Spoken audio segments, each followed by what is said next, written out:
we'll now talk about Artisan, which is Laravel's command line interface.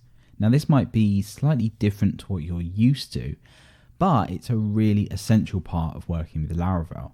In the last part, when we looked around the controllers and we talked a little bit about events and things, you're not going to have to write any of that kind of structure yourself. You can use Artisan to generate them and also do a lot of other helpful things as well. So to start playing around with this, make sure you are in the root of your project. You're going to want to run php artisan list. Now obviously PHP is just PHP, Artisan is run via PHP, and then we have any of the commands after that. So in this case, list will just list out all of the commands we have by default. We can add our own Artisan commands if that helps us out. So to start with this, we're just going to go down and take a look at a few of the things that we can do, just so we can become a little bit more accustomed to what we can do with Artisan. But of course, throughout the series, we'll be doing things like generating controllers and doing all sorts of things using Artisan. The main thing that you'll probably use this for is generating migrations, generating controllers, and possibly events and things like that. But there are some other useful things as well. So starting with these kind of general commands, we have clear compiled. Now all this will do is remove the compile class file. This is just part of Composer. So we don't really need to worry too much about doing this. If you want to run Composer commands on your own, that's fine. And we also have things like down. Now this will bring your application down into maintenance mode.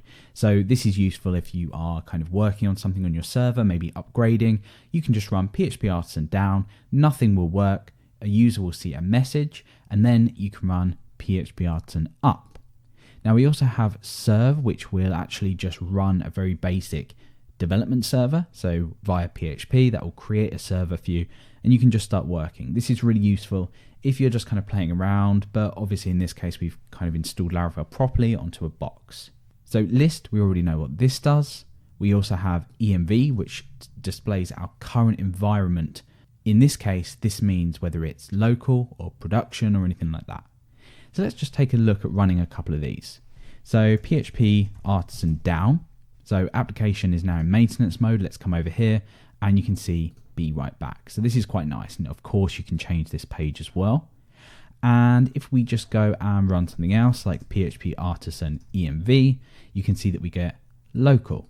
So like I said earlier with env, you can switch between different environments and your configuration will take effect. Of course, we'll talk about that a little bit more later as well.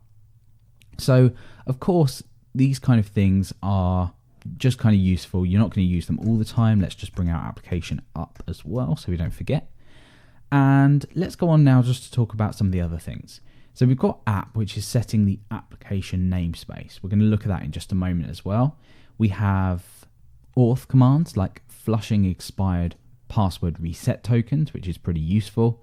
We have things like cache. So if we're using caching, we can clear the cache. And DB as well, we have seeding. So we can seed the database with records. We spoke about seeding a little bit earlier. So we also have key generate. We're going to look at that in the next part. And here is the parts where you'll spend a lot of your time. This is making things and creating migrations.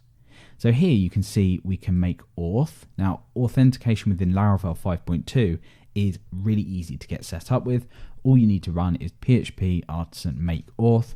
This will create all of your base templates for you. It will create your routing. It will create your controller, and you'll have authentication within 10 seconds. So this is a really good feature, but most of the time when we're just developing day to day, we'll make controllers. We might make events and listeners. We might make middleware, but that's probably less common. We, of course, will be making migrations to be able to actually create database tables and fill them with columns. Making models as well. Obviously, when we create a database table, for example, user, then we want to create a model for that. Or posts, we want to create a post model. So this is really useful as well. Now, we might also want to make providers. Of course, we're not going to be diving too much into service providers. However, this is really useful as well. And of course, making a seeder, making a test class, and making a form request, which is a method of validating things without having to do that within your controller. And we'll look at validation later as well. So migration's just as useful. We have the ability to create the migration repository, which is done for us when we run our migrations anyway. We have the ability to just migrate. So if we run migrate without any options, this will just migrate everything we have in our migrations, of course, if they haven't already been created. We have the opportunity to roll back as well, which rolls back to the last database migration, and reset, which rolls back all database migrations. So we have queuing here, which we're not going to cover. We have routing as well. We can list all of our registered routes. This is really helpful if you want to just go ahead and look at what you have. So for example, here,